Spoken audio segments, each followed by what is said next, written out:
Jermaine, we're back. How does it feel? Oh, brilliant. We're back. Welcome to the Premier League. Hiya guys, and thank you Scotty, because look, we're back. We're back in the Premier League. But oh my gosh, we've got ballots now. I haven't missed a game for so long and I'm going to be in a ballot. What am I going to do? I met my husband on the terraces at Fulham. We were playing Newcastle at the time, and I thought it was in the era of all that hooliganism, and I thought he was a Newcastle yob. And they said, no, that's how strong he's lovely, and we chatted all the time. All three of my daughters are avid Fulham fans. Fantastic. They went to Europa League Cup final. Yeah. Hi there guys, David Lloyd here. Remember me? Did the fanzine for quite a few years, 30 years I reckon, in which time I don't think I missed more than a couple of games, top whack, and then somehow last season, because of illness, I missed about 9 or 10. Can you believe it? Sacrilege. And yet here I am in the shadow of the old Johnny Haynes statue, and I feel I'm back where I belong. And of course Fulham are back where they belong, and that's in the top flight.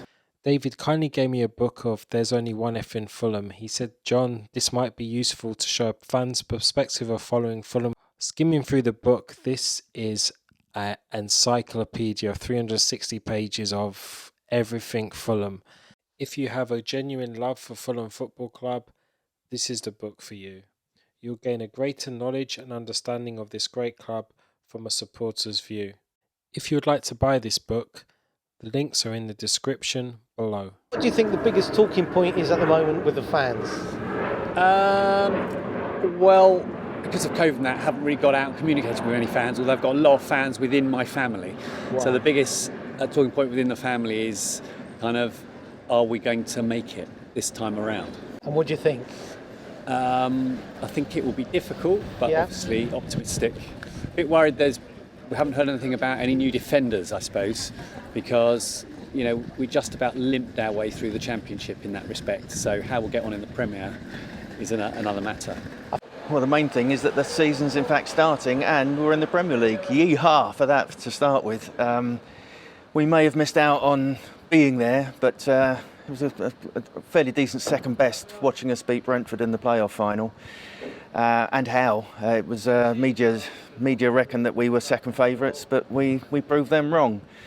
And good old Mitro proved that he could contribute when he was only 5% fit. So here we are in the Premier League, and as things stand, it's anybody's guess as to how we'll get on. Biggest talking point, okay, apart from the fact that we're back in the Premier League, it's obviously going to be the transfer window, and are we going to get defence put in, a strong defence, because current one won't be able to sustain going into that league. Secondly, obviously it's going to be the ballots on the ticketing, and supporters, will they get a chance to see their beloved team? I think that's the main talking points, is transfer and access to seeing any games. I know amongst me and my group of friends, we're more concerned and worried about our defence and our centre-back. We've not really seen any rumours recently, and the season starts and we're still only really got one solid centre-back I feel comfortable in Michael Hector. So I would like to see another centre-back come in, hopefully before the Arsenal game, but it will have to be fairly soon. It's going to be the pantomime villain this season, Jermaine. It can only be the VAR. At the moment, I have to say it's unpredictable. There's been some up and down decisions, and I'm conscious that it'll probably end up being the pantomime villain of the season. Obvious answer was obviously will potentially be Mitrovic. I just think with a VAR, we might see him go full back into his old bad habits. Well, the whole Premier League could be the villain, because I think we've enjoyed the Championship because of what it is. It's a rugged division. It's tough to get out of. We've done it a couple of times now. The Premier League favours the big teams. We've got VAR to look forward to. There's all sorts of things within that. But it's the place to be. You can't want to aspire. You've got to aspire to be in the top division, surely. That's a good question, because I would say Josh Onema. At the beginning of the season, I put my hand up to say, what is the guy doing? But in fact, he proved himself in latter part of the season, and whatever Scott did with him, and Scott saw something in that guy, and he worked wonders, especially that goal against Cardiff. Looked like a Messi goal. He's using his strength, and he's now shown his ability. Ooh, that's a tough one. I think, me personally, I think he gets a lot of stick from the fans, but I will have to say Cyrus Christie. I think whenever he comes in, he doesn't play too many times, but every time he comes in, he gives 100%. He offers us a bit more attacking force down the right, and I do think he does sometimes get a bit of undeserved criticism from the fans, so we'll have to go with Cyrus, I think. Underrated, I'd have to say Cyrus Christie. Be honest, underrated. He's a decent player. You know, just give him the chance, and honestly, he'll do a job. And it's proven when he's been put in, he's done a great job. Oh, I had money on Joe Bryan to score in the playoff final. Right. So, but of course, he's no longer underrated because he came sort of fifth in the Player of the Season, perhaps largely as a result of that one game, because there'd been quite a lot of talk about him being not the perfect article, and then suddenly he was rehabilitated quite spectacularly. But I always thought he was a supplier of magnificent crosses to Mitrovic. And I've always noticed is that sometimes when you have a striker who's on form, it's related to your fullbacks. I remember when we had Brian McBride, and he kind of, you know, he was okay, scored the odd goal, and then suddenly we hired Wayne Bridge from Chelsea, and then Brian McBride's strike rate just went vroom. Boom. Yeah. And so he was always a good player, but hadn't been able to show it because he hadn't had that service and support. Mr. Josh in the midfield, Mr. Onema. Couple of worldies as we finished the season, but I think he'd been written off by quite a few fans when he made his first few appearances for the club, and I thought there was something there, but I think his situation perhaps mirrors quite a few others, and maybe goes right back to the Anguissa and Seri business, that you can't immediately drop players into a team and start off and kick off as if they're ready-made and off you go. We've had unfortunately a few seasons of late purchases and late arrivals, and basically we haven't hit the ground running because the squad's not been there. And so when people are dropped in, you know, you can be a bit quick to make your minds up. There were certainly a few around me in the in H4 that were writing Onema off. I doubt whether they'd be doing that now. And he could go from, I don't know, underrated to fairly pivotal this year. Let's hope so. I'm happy that they've given Scott another 3 years. His tactics in the final was absolutely spot on. Who would have thought that, you know, tactically he would have been so aware, you know, I mean, for somebody who's such a young manager in, you know, his coaching career. I think it's fantastic. They've been giving 3 years. You know, I'm right behind him, and hopefully this year his tactics are brilliant, you know, in the Premier League. I quite like Scott. I liked him when we appointed him last season. I thought he was the right man for the job. I quite like him. He's got us playing quite well. Obviously got a bit of stick near the middle of the season, near Christmas time, and obviously just after lockdown when we lost a couple of games, but he somehow manages to have the respect from the group of players, and he seems to know that our way is that we will have a lot of the ball, and he's made us a lot more compact and hard to beat at the back, which will be in good stead. We won't be free-flowing football. We won't be conceding 6-7 goals a game, hopefully not. So I think we'll be okay with Scott, and I quite like him, and hopefully he stays for quite a while. He cares, and he's built up something there. He's got something going for us, and he's a football person. I've only met him a couple of times, and he struck me as being someone that you'd respect if you're a player. And clearly we've had some big names that have hung around with Scotty as manager, and they actually seem to be enjoying the situation. So if you've got the guys in the dressing room behind you, which it looks like he undoubtedly has, then who am I, for heaven's sake, to knock the manager? And I haven't. I just was unsure. I'm much more positive now, and I think even those that were anti-Scott would be giving him a chance in the Premier League because he's earned that at the very, very least. I'm always a fan from when he was a player, and so naturally that kind of support for him went forward to when he was a manager, and I was just relieved when we hired him that it was someone solid Fulhamish that we were recruiting. To be honest, I had the same thoughts about Kit Simons when we appointed him as manager, and I was sad to see him only get a year or whatever he got. And he pulled us up from the bottom of the division to mid-table, and then a year later we were still at mid-table. I mean, ultimately we got promoted to the Premier League, but I just felt maybe Simon didn't get long enough, and I'm glad they've stuck with Parker thus far. Absolutely. And good luck to him in the Premier League. He's done a fantastic job, as we know. I think Knockaert. I think last year he wasn't probably up to his potential. I think now he's had a year to settle in. He's found his feet, and I think in the Premier League he might see the best of him, and hopefully he might find some of his form that he had in Brighton when they got promoted. So I think Knockaert could be a good year for him. Kamara again, exciting and a lot. He's a bit of a divisive character in terms of people.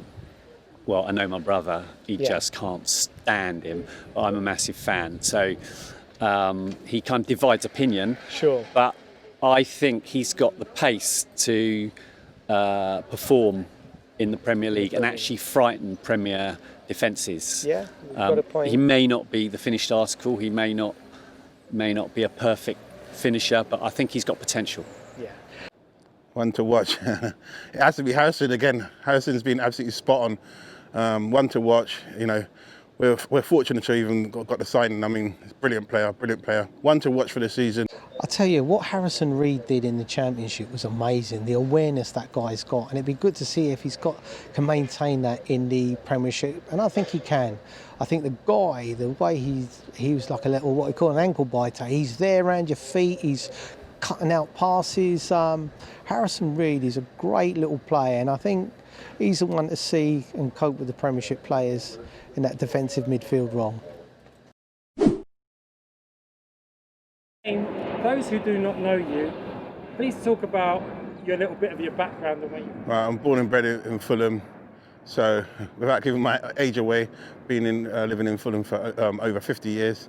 I've done numerous coaching badges, and I've been supporting Fulham from a very young age. And I'm very passionate. You'll probably see me on match day, up and down, singing, shouting, home and away. So Fulham's my love. Today on the phone about this ticket issue. Can you explain why about this whole ballot system? Yeah, it's a bit disappointing. I mean, with a week and a half to go, to find out it's gone to a ballot. And as I said in the previous conversation, I've been a season ticket holder for such a long time, and I thought, that's what loyalty meant. When you get loyalty points and you collect them, it's going to come down to who's got the most loyalty points, be it the oldest person, in a wheelchair who's been coming 50, 60 years. They deserve to be put straight, given a seat.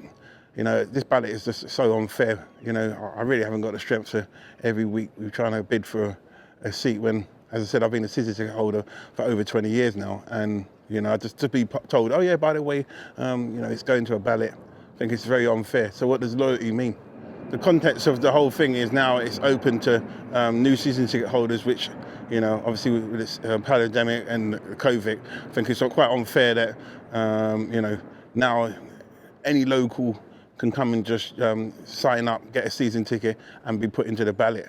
Whereas obviously what happened to the original season ticket holders, they have to be thrown into the ballot. Yes, I appreciate that obviously our season tickets and our seats have been held. And this is what I'm trying to explain on camera, that I don't think we really should be, encouraging more season ticket holders to join when there's already 10,000 plus. I've looked at all the different scenarios, what could come out of this, and I've asked family members and good friends and work colleagues, what if you end up with plenty of Category C games and you don't end up going to see any of the Category A or B games? That'd be so unfair. You know, because statistically at this moment in time, it's probably every other game, every 3 games you'll be able to attend. So possibly you may never ever this season get to go and see a Category A game. Now we all want to see a Category A game, but Fulham, I don't know how they've looked into this, but it really does seem it hasn't been thought out. Disappointing. This whole situation with the touts. Well, last Premier League season. I think it's abhorrent because not to do what someone does with their ticket in one way is their business. Because we've all probably passed one on to your family and friends when maybe somebody can't make it. But that's an argument, that's an opinion, you can check that. The one thing that's happened in relatively recent years is that after the Hillsborough and all those disasters, that we've had rules and regulations where, like it or not, fans have had to be segregated. You don't get touts outside here saying, I've got a ticket for the Putney end, you've got to go down. They're just selling to anybody, and no one's taking any action. It's being done flagrantly. It's been done in front of me where I've stood there. I've had to take flack off them because there's a knot that meet and greet out there. We've seen so many people coming down for the bigger games and they haven't got tickets, so they've travelled down almost expecting that they can get one. The touts aren't going to say, no, you can't sit. And then what happens next? You've suddenly got away fans in the home end. Personally, if they behave themselves, nothing's going to happen. And I could say, well, all right, I'd like it to be like that anyway, because I'd like to. My brother's a Man United fan. Ooh, don't like him for that. But I've had him sitting next door to me here. He's been a season ticket holder because he loves his Fulham. But the point is, the rules and regs say that should not happen. So why is the touting situation, which is smelly to start with, being just allowed to flourish? I don't get it. I really don't get it. What do you think about the touts, Tony? I can't stand them. As simple as that. I mean, every time we come into the Premiership, I mean, all you see there, they all come out the woodwork. Even all the people want to jump on the bandwagon with Fulham. But I suppose that it is what it is. Fulham is a club, as we say, a special club with true fans. But yeah, I'm not into all this tout business. The club needs to clamp down on it, don't they? Definitely, absolutely, definitely do. Because their excuse is that they can't, the police have to catch them in the act, and the club said it's the police responsibility. Now, surely they should work together to find a solution, because they're obvious, the touts. If you go from Putney Bridge Station, you see them all along in the park, here, everywhere. Yeah, they should get tough on it. That's down to the club liaising with the police together to look at a schedule, a plan of action, basically. I think you're right, definitely. How to at least curtail this. But obviously at the moment with the situation of fans, no fans anyway. But I think the touts might still get hold of tickets, even in his situation. Maybe, probably. Yeah. What do you think of Fulham? Well, I don't really support them, so I guess. Do you know anything about Fulham? Do you know any of their players' names? Anyone from Fulham? Of course not, no. No. No one? Nobody? Oh, dear. No, I only follow higher up teams, if that makes sense. What do you know about Fulham? I actually know nothing about them, to be honest. Really? Yeah. They're obviously a London club in West London. They're derbies with Chelsea, and they've got a really beautiful old intimate stadium. I went to go watch them lose 3-0 against the bottom of the league earlier in January. So that's the only experience I've had, but seemed like really passionate fans. Beautiful stadium. Well, London club, they've had their time in the Premier League. They've been up and down a little bit, but they're a decent team. I think they've done well coming straight back up. They could have dropped a little bit further, but I think they're owed their weight this year in the Premier League, and hopefully as a London club they'll stay up. How are you thinking about Fulham Arsenal? I think it'll be a tough game. First games normally are. Fulham back in the Premiership, so they're going to be up for it as well. London derby, but I think Arsenal will get through it 2-1. I'm feeling pretty confident. I went to go watch Fulham last season at Craven Cottage, and comparing to Arsenal, I think we've got what it takes to do the job over there. I'm reckoning 3-1 to Arsenal. As in score, yeah. Or... Well, I don't know Fulham as a team, so I think it's sort of unfair, but I'm going to go 2-1 to Arsenal. Maybe 3-1, maybe. How about yourself? How are you thinking about the Fulham match? Are you worried about Fulham? No, not really. But I mean, at the same time, we did lose against Aston Villa yesterday, even though it was a friendly. But with Arsenal, you never know. But I'm also thinking maybe a 2-1 or 3-1 and maybe a goal or two by young Aubameyang. And either win 3-1 or 4-1. Yeah. Optimistic. I think Arteta's done a good job. He's definitely brought some character back to the team, I think. And I'm quite a new-ish supporter, but from the past 2 seasons I've seen and now this coming season, I think there's a change in the atmosphere. A lot of players are more positive, and I honestly think this season will be much better for us. I've gone for fourth in the table, because I think we were quite low down last season, but I think this season we're going to be much higher up, even in the chance of getting qualification for the Champions League, hopefully. So yeah. I think here's 16. That's all I can say. Sick players as well. I reckon Arsenal are going to be third this season. I think we're still adapting to Arteta's, let's say, style, and we've got a load of young players that are going to be integrated and introduced, and I think that's going to take time. I would say Arsenal coming fourth, just because, like you said, we do have a lot of good young players, especially Martinelli. He's quite good, but I guess we got to work on that defence. Fifth. I just think Chelsea United are just a little bit stronger than us at the moment, and as I say, Liverpool and City will be 1 and 2 again.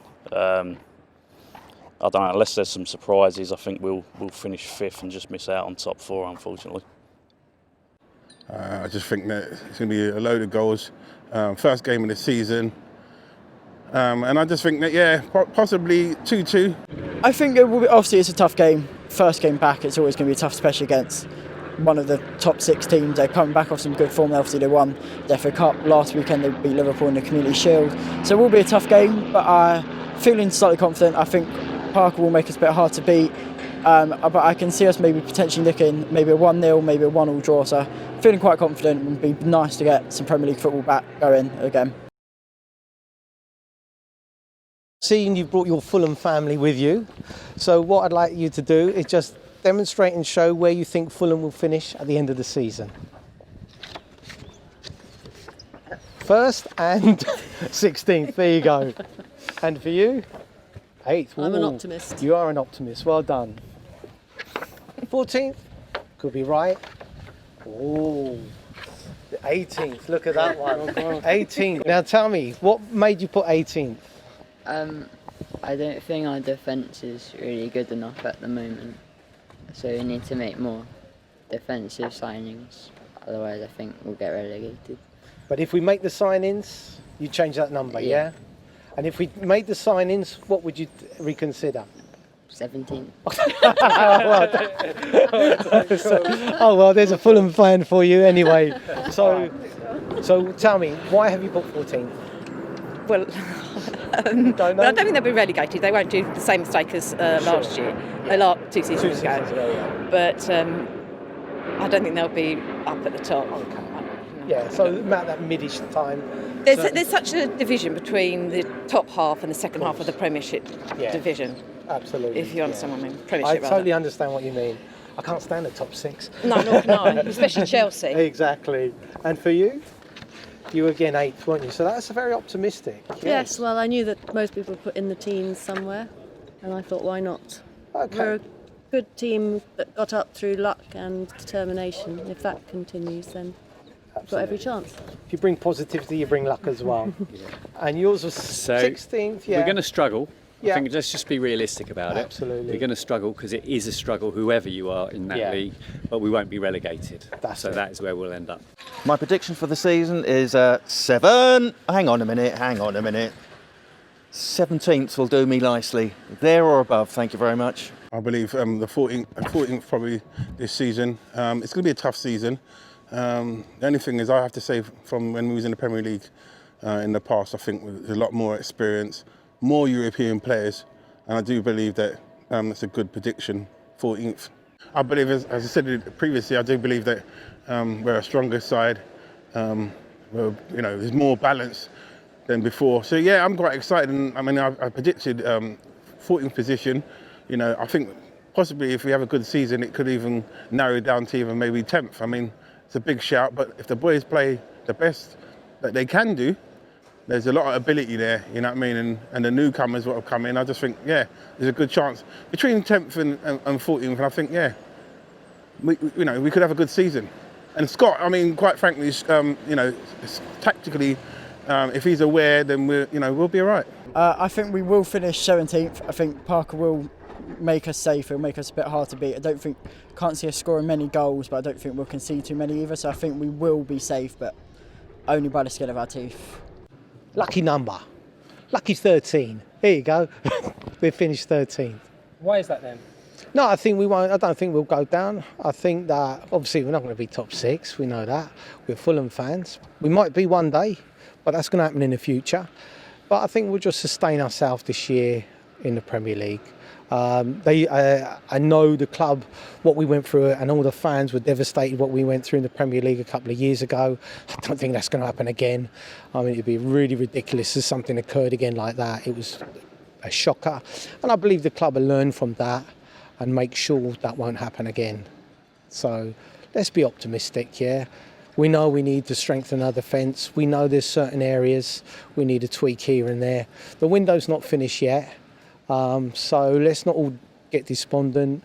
First game against Arsenal, not going to be easy, especially Arsenal winning the Charity Shield. They look pretty good.